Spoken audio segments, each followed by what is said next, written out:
Morning, everybody. Almost mid-June, June 13th, 2020. It is Sunday here. It's going to be a hot day. It was kind of a little on the sticky side last night. Had a good time. Thank you to those of you who were on a very fun stream last night. And if you're watching this and you're not subscribed, you're missing a lot of, we do a lot of goofy stuff on here. We have a lot of fun between cemeteries, metal detecting, and yeah, I will be doing up a batch of moonshine this summer, and projects, vintage audio restoration. Main theme though for 2021 is travel, and I think I've got to get it while it's hot, because I don't know what the course of the pandemic should be winding down, but every day you get a little sprinkle of little nuggets of things that are disturbing about. I know here in our county, our infection rate is rising again, particularly among the young people. So it's you never know what the course is going to be. So I want to get my travel where I can. But today I want to talk to you about downsizing and how great this has been to downsize. I mean, I don't have hoarder tendencies.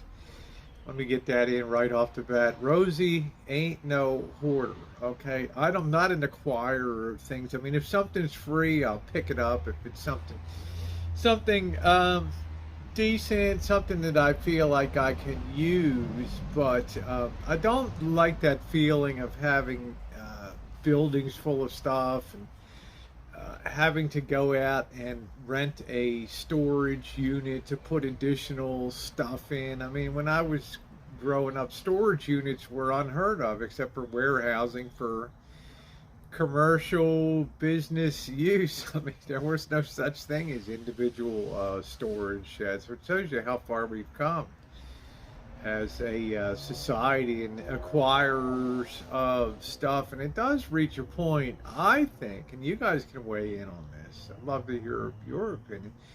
There does reach some kind of critical mass or some kind of turning point where you look around one day and you just say, oh my God, how am I going to deal with all this stuff? Or what if I ever had to get out of here? Or, what if my kids had to deal with all this stuff after my death? Would they even know where to begin?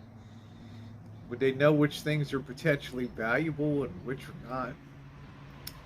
Something to think about, and it just it starts to weigh on your mind. And I like that feeling. I like that view of having wide open, lots of space with not a lot of things. It's just the things that are super critical for your day to day. The things that you use every single day. I mean, if I look around and I see something that I don't use in 3 months, then why is it here? I'm not talking about Christmas lights or Halloween decorations, but why the heck is it here? Right, out she goes into selling it or get rid of it.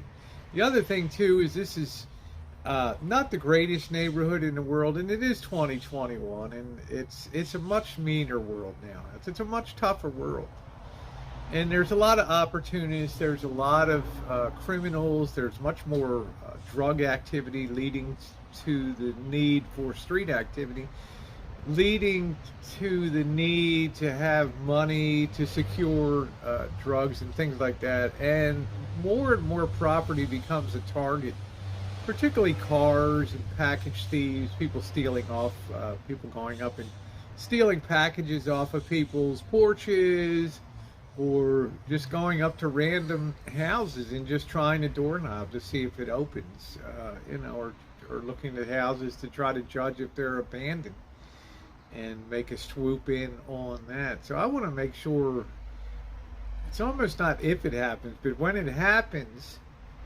and eventually somebody comes in here when I'm not around and I'm doing a lot of traveling, I want to make sure that there's nothing really here.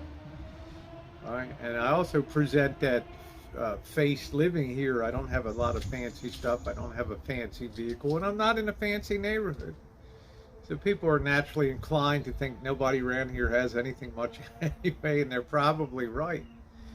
but it still gives me some peace of mind that I don't have to worry about if something does happen, or some drywall gets tagged, or a few things get kicked in. Okay, I can replace and fix that kind of stuff. So I like simplicity. I like simplicity from that point of view. Traveling light, especially as I get older. So I don't tend to be a, if I go to thrifts, if I go to flea markets and things like that, I tend to just look around. If I find something that's historically cool, I might pick it up, or something interesting, because I do enjoy history. I might pick something up, but it's going to be small, and I'll eventually get rid of it anyway, probably by selling it. But this downsizing, I think, is really a great exercise to go through, even if you're not intending to ever move. Because I don't feel like I'm going to move here. I mean, I feel like house prices are crazy, particularly out here in California, and the long-term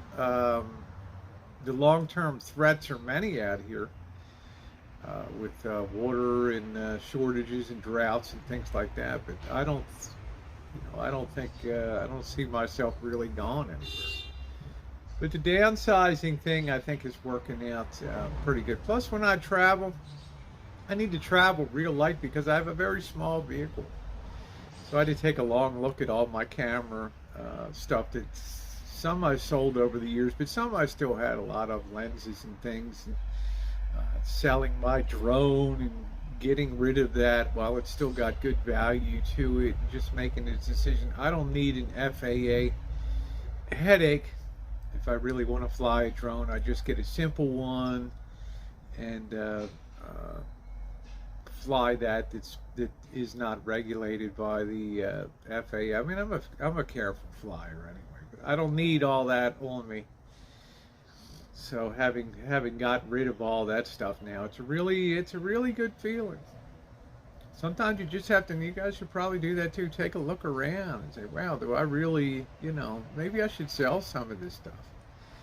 Maybe I should participate in the community yard sale day and just put out a sheet and put some of this stuff on it. Maybe start to lighten the load a little bit. I think it's a really great feeling, and I want to carry that on the road too. That's why I finally decided once and for all that the smartphone is just the thing for me. The Samsung Galaxies have done so well.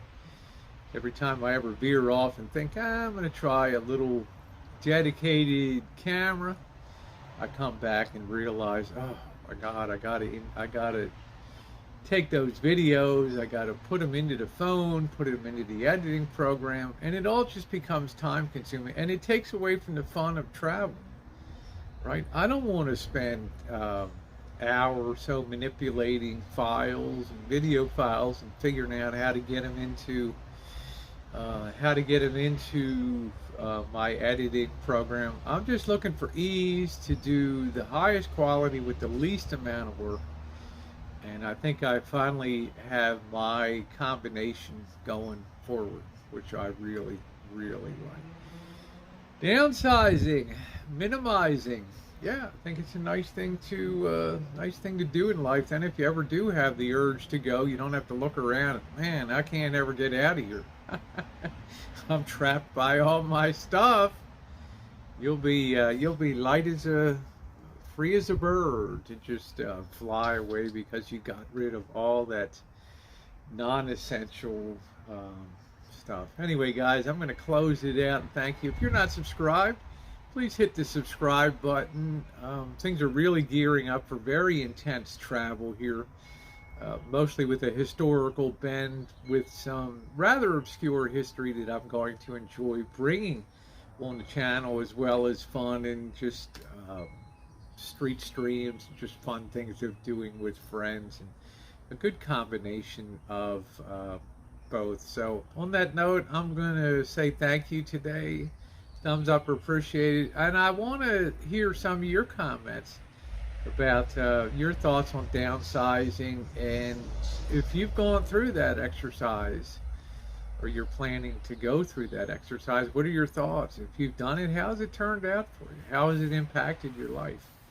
It may really it'll be of interest and it may actually help somebody out there. Have a great day, everybody.